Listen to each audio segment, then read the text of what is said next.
You know, from the time we're little, we're all taught this one simple, basic rule. Trust the nice person, right? Society just loves the person who's always agreeable, always smiling, always putting everyone else first.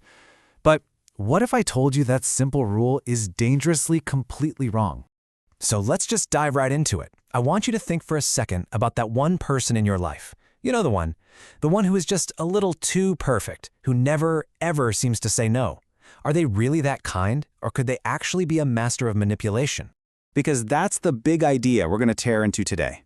We're going to explore this really unsettling possibility that constant, unrelenting niceness, it's not always a sign of a good heart.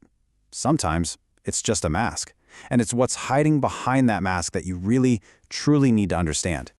Okay, so let's start with the most chilling possibility, right? When that niceness isn't just a performance, it's an intentional weapon, and it's designed to control you. Well, psychologists actually have a term for this kind of thing. It's called pathological altruism. And it takes something we all see as this great positive thing, altruism, and it just completely twists it on its head. The action looks like they're helping, but the real motive? It's all about gaining power and control. You know, think of that coworker who absolutely insists on helping you with a big project, only to turn around and tell your boss how you couldn't have possibly done it without them. So how does this actually work? Well, it's a strategy of just completely overwhelming you. They flood you with so much affection, so many compliments, and so much help that it basically short-circuits your critical thinking.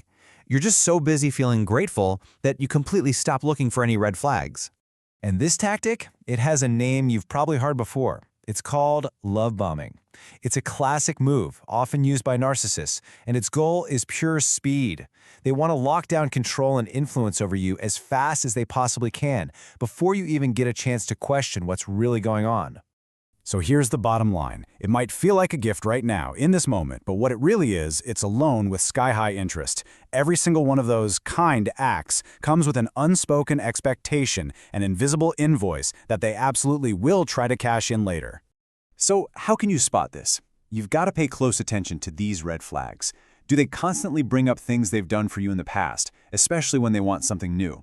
Do they guilt-trip you if you can't immediately do something for them in return? And maybe most importantly, does their kindness feel less like a gift and more like a weight, like a debt? That's not kindness, my friends. That is leverage. Okay, let's move on, because this gets a little more complex. It's not always so sinister. You see, sometimes that mask of kindness isn't worn by a predator at all. Sometimes it's a shield, and it's being worn by someone who's absolutely terrified.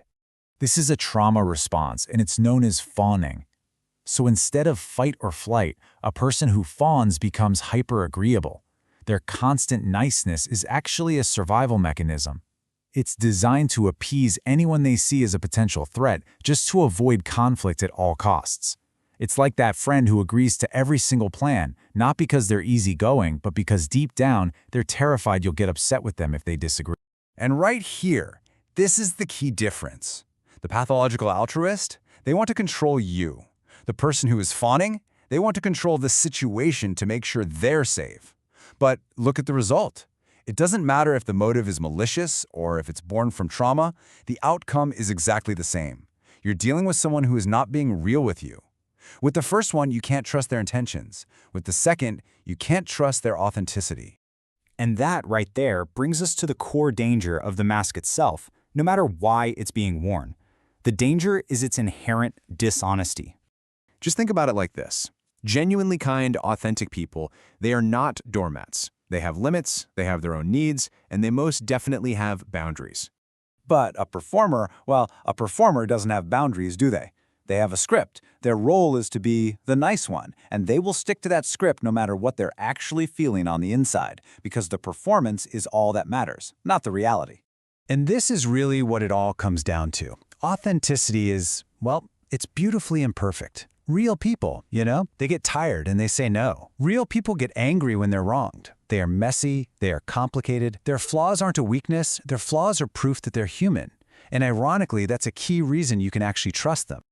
Okay, so what do we do with all this? How are we supposed to navigate a world where kindness can actually be a trap? Well, it all comes down to learning to trust that little voice inside your head. Let's just reframe this for a second. For years, you've probably been told that you're being cynical or maybe ungrateful if you question someone's kindness. But what if that feeling in your gut, what if it isn't cynicism at all? What if it's vigilance? What if it's your brain correctly picking up on the fact that you're watching a performance? And that right there is the ultimate takeaway. True, trustworthy kindness, it isn't some perfect, constant, glitter-covered thing. No, it's solid, it's real, it exists right alongside honesty and boundaries and the entire messy range of human emotions. So, the next time you meet someone who just seems a little too good to be true, I want you to remember what we've talked about here. Look past the performance. Pay attention to your gut feelings, because sometimes the most dangerous person in the room is the one with the biggest smile.